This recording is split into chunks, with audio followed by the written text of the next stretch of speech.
BBAలో university second rank, third rank సాధించడం Sun International విద్యార్థులకే సాధ్యం. నమస్తే, తెలుగు వన్ న్యూస్ కి స్వాగతం. నేను రూపానాథల్ల. దువాడ ఫ్యామిలీ డ్రామా మళ్ళీ మొదలు. ఇంకెన్నాళ్ళు స్వామి? కొండపోత వర్షానికి తోడు బొడమేరు వరద నీరు విజయవాడ నగరాన్ని ముంచెత్తడంతో ప్రభుత్వ యంత్రాంగం మొత్తం ముంపు ప్రాంతాల్లోని ప్రజలకు సహాయం అందించడంలో నిమగ్నమైంది. తెలుగు రాష్ట్రాల్లోని మీడియా మొత్తం విజయవాడ వరదలపైనే ఫోకస్ పెట్టింది. గత 7 రోజులుగా ప్రతిపక్షం విమర్శలు, అధికార పక్షం ముంపు ప్రాంతాల్లో ప్రజలకు అందిస్తున్న సహాయంపైనే ఏపీ వ్యాప్తంగా చర్చ జరుగుతోంది. ఈ క్రమంలోనే ఓ సిల్లీ మ్యాటర్ మరోసారి తెరపైకి వచ్చింది. అదేనండి వైసీపీ ఎమ్మెల్సీ దువ్వాడ ఫ్యామిలీ వ్యవహారం. దీంతో మీడియా అటెన్షన్ మొత్తం అటువైపు వెళ్లిపోయింది.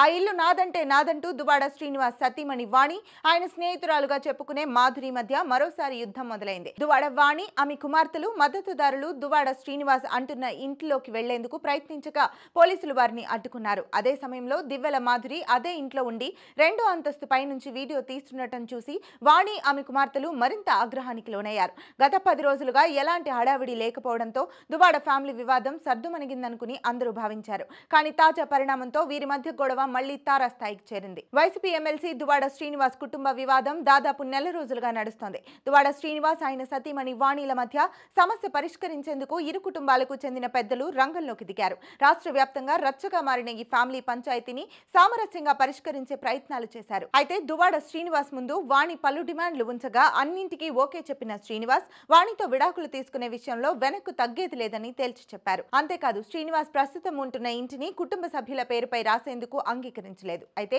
ఇప్పటికే ఆ ఇంట్లో తనకు వాటా ఉందని దువ్వాడ శ్రీనివాస్ స్నేహితురాలుగా చెప్పుకునే మాధురి మీడియా సాక్షిగా చెప్పారు. మరోవైపు వాణి, ఆమె కుమార్తెలు ఆ ఇంటి విషయంలో వెనక్కి తగ్గేది లేదని తేల్చి చెప్పారు. ఈ క్రమంలో నెల రోజుల క్రితం ఆ ఇంటిలోకి ప్రవేశించేందుకు వాణి, ఆమె ఇద్దరు కుమార్తెలు ప్రయత్నించగా పోలీసులు అడ్డుకోవడంతో ఆ ఇంటి ముందే టెంట్ వేసుకుని నిరసన తెలుపుతున్నారు. తాజాగా దివ్వెల వాణి ఆ ఇంట్లోకి వెళ్లడంతో దువ్వాడ ఫ్యామిలీ వివాదం మరోసారి చర్చనీయాంశంగా మారింది. దువ్వాడ వాణి, ఆమె కుమార్తెలు ఇంటిలోకి ప్రవేశించేందుకు ప్రయత్నించగా పోలీసులు అడ్డుకున్నారు. ఈ ఘటన జరుగుతుండగానే దివ్వెల మాధురి ఓ వీడియోను రిలీజ్ చేశారు. వివాదాస్పదంగా మారిన ఇల్లు తనదేనని స్పష్టం చేసింది. ఈ బిల్డింగ్ తన పేరు మీదే ఉందని, తన ఇంట్లోకి ఎవరూ రావడానికి వీల్లేదని ఆమె అంటున్నారు. దువ్వాడ శ్రీనివాస్ తో ఏమైనా ఇష్యూ ఉంటే బయటని తేల్చుకోవాలి. ఈ ఇల్లు తాను కొనుక్కున్నానని చెబుతూ పోలీసులు రక్షణ కల్పించాలని కోరారు. గతంలో తాను దువ్వాడ శ్రీనివాస్ కు 2 కోట్లు అప్పుగా ఇచ్చానని, ఆ డబ్బులు తిరిగి ఇవ్వాలని అడిగితే డబ్బులు ఇచ్చే పరిస్థితిలో లేనంటూ శ్రీనివాస్ బిల్డింగ్ రాసిచ్చారని చెప్పారు. సెల్ఫ్ ప్రాపర్టీ ఎవరికైనా అమ్ముకోవచ్చు అంటూ దివ్వెల మాధురి వీడియోలో వివరించింది. అంతేకాకుండా ఇటీవలే దువ్వాడ శ్రీనివాస్ కు మరో 50 లక్షలు ఇచ్చానని,